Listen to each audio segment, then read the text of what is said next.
Hello friends.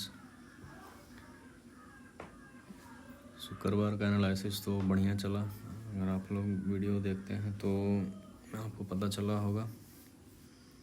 चलिए कल का एनालिसिस देख लेते हैं। कल ट्यूसडे है तो निफ्टी का एक्सपायरी भी है।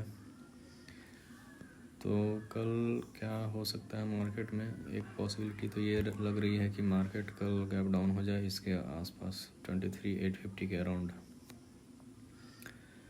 गैप डाउन होता है तो आपको यहाँ पे एक चीज़ ये देखना है कि अगर गैप डाउन हुआ और मार्केट फिर यहाँ आ गया 23,930 के आसपास, फिर तो मार्केट ऊपर ही चला जाएगा। फिर आपको ये सब लेवल मिल सकते हैं कल 24,000 2460 तक भी जा सकता है, कोई उसमें शक नहीं है।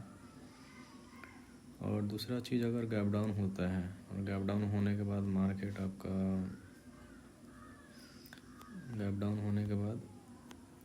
मार्केट आपका इस लेवल के नीचे क्लोज करता है, तब तो फिर ये सब नीचे के लेवल से एक्टिवेट हो जाएंगे। और फिर यहाँ पे एक गैप बचा है 23,620 के आसपास, तो ये शायद गैप कल फिल हो जाए और मे बी निफ्टी में 300 पॉइंट की गिरावट आ जाए, 300 प्लस की। हो सकता है बाद में थोड़ा बहुत रिकवर भी कर ली गैप फिल करने के बाद।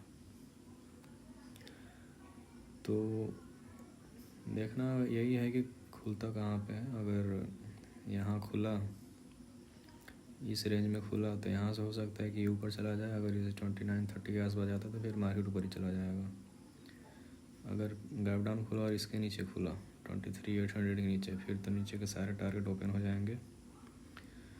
और एक पॉसिबिलिटी बन सकती है कि मार्केट में भी खोल के रेंज बाउंड हो जाए। हालांकि रेंज बाउंड होने के चांसेस कम लग रहे हैं। तो कल के लिए बस यही दो सीन है, ठीक से देख लीजिएगा। अगर यहाँ के आसपास खुलता है 23,830 के आसपास और ऊपर के मूव करता है तो फिर सारे ऊपर के लेवल्स एक्टिवेट हो जाएंगे। अगर डायरेक्टली अगर 23,800 के नीचे खुलता है तो फिर ये नीचे के सारे लेवल्स एक्टिवेट हो जाएंगे। फिर ये 23,600 भी आपको कल दिख सकता है। तो यही पॉसिबिलिटी है कल के लिए। अगर हो सकता, एक चीज़ मैं और बता देता हूँ कि मान लीजिए मार्केट ज़्यादा गैप डाउन नहीं खुला, इसके अराउंड गैप डाउन खुला, तो हो सकता है कि मार्केट ऊपर जाए, ये 23,960-70 के आसपास जाए और फिर वहाँ से रिवर्स होकर के फिर आपका मार्केट इधर कहीं आ जाए नीचे में। एक ये सीन भी बन सकता है कल। और फिर दूसरा नेक्स्ट सीन ये बन सकता है कि मार्केट इसके अराउंड खुले, हल्का सा नीचे आए और इस लेवल के आसपास से आके फिर से रिवर्स होकर के ऊपर चला जाए, ये भी हो सकता है।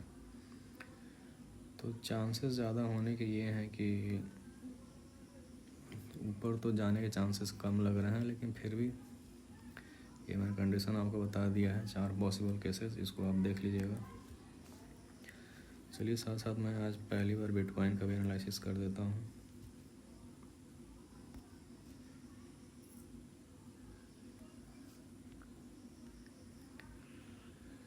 बिटकॉइन में आपका लास्ट लेवल यही है 59,000 के आसपास। अगर ये टूटा तो फिर आपका मार्केट डायरेक्ट आके रुकेगा बिटकॉइन में 53,000 के आसपास। बीच में कोई रेजिस्टेंस सपोर्ट कुछ नहीं है, मतलब मार्केट सीधे आपका बिटकॉइन सीधे गिर सकता है 53,000 के आसपास। तो ये एक ही दिन में नहीं गिरेगा, वो ऑब्वियस सी बात है। बिटकॉइन इतना फास्ट नहीं चलता है, फास्ट, लेकिन एक दिन में इतना नहीं गिराते या एक दिन में इतना मूव भी नहीं कराते। तो मैंने आपको एक नेक्स्ट लेवल बता दिया है, जो ये आना लगभग तय हो गया है कि 53,000 तक बिटकॉइन आपका गिरेगा।